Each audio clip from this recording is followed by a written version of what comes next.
Hello.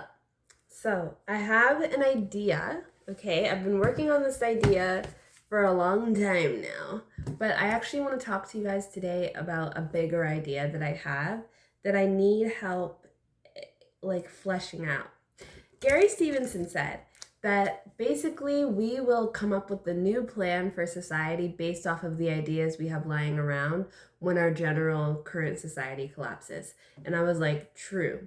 So I would like for us to get some of our ideas out there so that they can be on the table when we're picking what we want to do next with this world. I don't know if I'm one of those people who believes that like society is collapsing within our lifetime. Maybe. But I'm not like betting on it, you know? I feel like everybody wants to be part of like the revolution era, and usually we're in the transition group. Usually we're the bridge. I don't know if it's gonna be like what was the year of the American Revolution? I don't know if it's gonna be like that year that happens within our lifetime.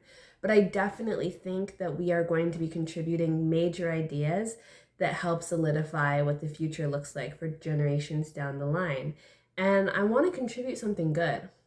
So I have this idea to create a basic, citizens asset trust. A citizens asset trust. So I have this like website that I've created, and it's where I put all my ideas. You can look at it if you want.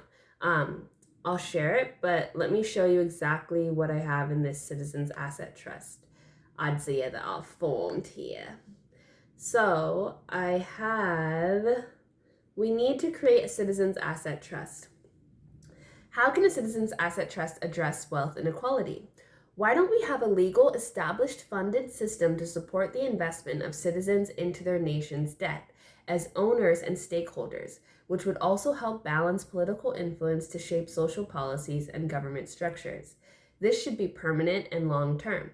This is funded by a wealth tax, which will be used to buy government bonds, and the money made off of this will go towards universal basic assets or baby bonds, which was an idea developed by these two black economists, Derek Hamilton and who else? Derek Hamilton, and tell me why I knew they were black based off their names. Derek Hamilton and William Darity Jr. So they developed this idea of baby bonds, which is also known as universal basic assets. It's this idea that you're born with investments. I personally think this makes so much sense because as we all know, everybody's like, the best time to start investing was yesterday. I started investing when I was 12 years old. So everybody's always investing. Everybody knows everything about the financial markets, the stock markets, the blah, blah, blah, blah, blah, right? Everybody's like, you should have been investing before. Why aren't you invested? You're stupid. So we need to make sure that people are born with investments. This is exactly why the wealthy stay wealthy. They have already predetermined wealth ready and set up for them because their parents had investments, their grandparents had investments, they passed it down. They didn't sell them, they kept them. That's the whole point. The government debt is not going anywhere because the government is not going to try and pay off all the debt, because then the people who own the debt would lose their assets because it would be paid back. And the debt is an asset because the debt is ownership of the country. You need to own your countries. If you guys want to stick so bad with this whole country thing and these whole nation things, then you need to own the country, and you don't own the country. Being a citizen doesn't mean shit. You don't own anything as a citizen. We need to have actual ownership in our nation's debt, because that means that we own our nation. And that means that we will have more political sway because the politicians will actually listen to us. I don't know why they don't listen to us in the first place. I mean, I know why, but it's so ridiculous that they don't, because it's like, girl, you work for us. Like, we got you into office and yet you don't listen. It's actually crazy. But it is what it is. But I want to create a citizens asset trust. Okay, so this idea I developed alongside Gemini AI, but I will say I developed this idea. I was talking to Gemini AI because I had no one else to talk to. I tried to call my mom, she was asleep. But this idea came out of me being on Reddit. on the No Stupid Questions Reddit, and I asked how our government's funded because I was confused because I was listening to Gary's economics and he was talking about the government funding and he was talking about government debt. And I was like, what's that? Blah, blah, blah, blah. I was confused. I lived in New York. I remember the clock and it always going up and everybody being like, oh my God. And you know, every time there's an election, all the politicians are like, we're not gonna grow the debt. We're not gonna grow the debt. And the debt grows. And nothing happens though. In terms of like our society falling apart. And remember, Trump was always talking about, we're in so much debt to China. I don't want to own debt. Most of the American debt is owned by the American, it's domestically owned. Most of Canadian debt is domestically owned. There's a percentage that is foreign owned. Like I think in Canada, the percentage is like 20%. I think in America, it's like 30%. It's not a lot compared to how much is domestically owned. And the debt is not going away because they don't want it to go away, because it's built into the system and it's not necessarily bad. The reason why the debt is such a struggle right now is because it ends up being the everyday working person that suffers, because the interest made off of the debt is keeping super wealthy people wealthy and making sure that their wealth goes across generations, and they are not redistributing the wealth that they have. So it's a huge wealth transfer. And where it really ends up affecting working class people is that the government debt is such an emotional and political contentious issue that it always ends up being that they're going to address it, even though they don't need to address it in the way that they are talking about addressing it. They're going to address it by cutting spending. Because they're like, we either have to cut spending or we have to raise taxes, and they're not going to raise taxes. They never want to raise taxes because they don't want to raise taxes on the wealthy, because the wealthy own the debt. So they don't want to raise taxes on the wealthy. So they're like, okay, we're going to cut spending. And then they choose to cut spending where? Not from the military. No, not from the military. From public services, from social services, from things that help everyday working people. And so that's how working class people suffer from government debt, but not necessarily because our nations are in debt. The debt is not like a credit card. It's like a reinvestment. It's like owning a house. It's like owning land. It's not really debt. You know, it's the world you live. It's like saying your life is debt. You know what I mean? Like, not really.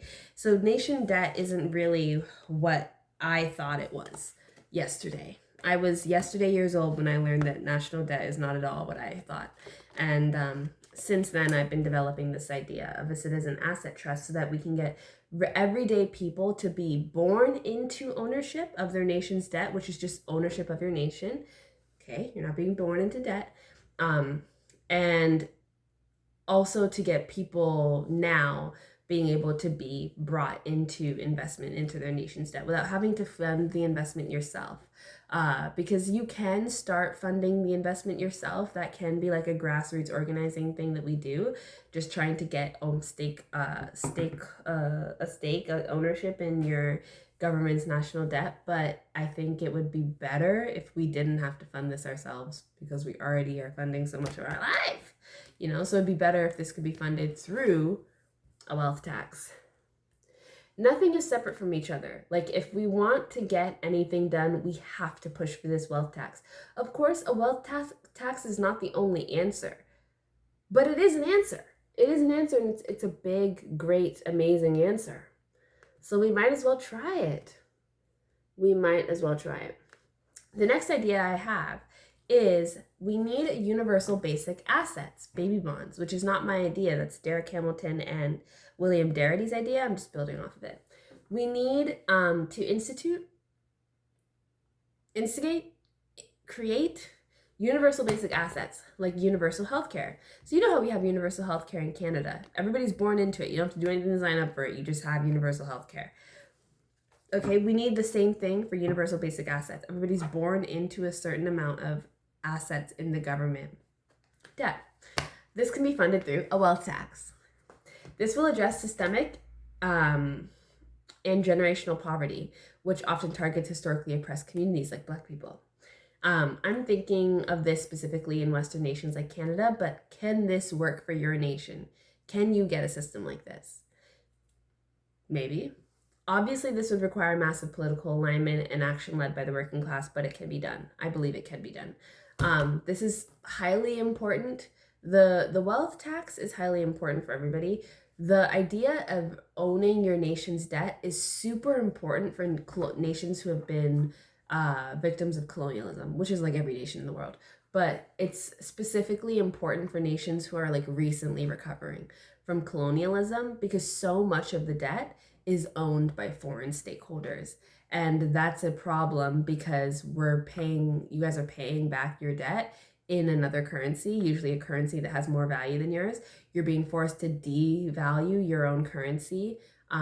You also end up getting a lot of political corruption and foreign influence in your politics because they own your debt, so they get to say how your country's ran. Which is why we see so many nations in the global south sabotaged by America, by Europe, by the Middle East, because they don't own their debt because of colonialism and also because of corruption and certain bad decisions, but majorly because of colonialism. And so it makes it very, very hard to be truly independent and financially free. So it is of even more importance for nations in the global south to own their debt, for citizens to own their debt, to try and regain power and access. But sometimes it can be expensive to buy government bonds, which is like, I personally feel like that should be the cheapest thing to buy. So that's where I'm at right now. When I get more of an idea, I will share it. I'm really in the early stages of this. The last 2 videos or maybe 3 videos I've made have all been made today, and I learned all of this last night. So, and I started developing this idea last night. So yeah, very early stages. I may change my mind, but walk with me through it.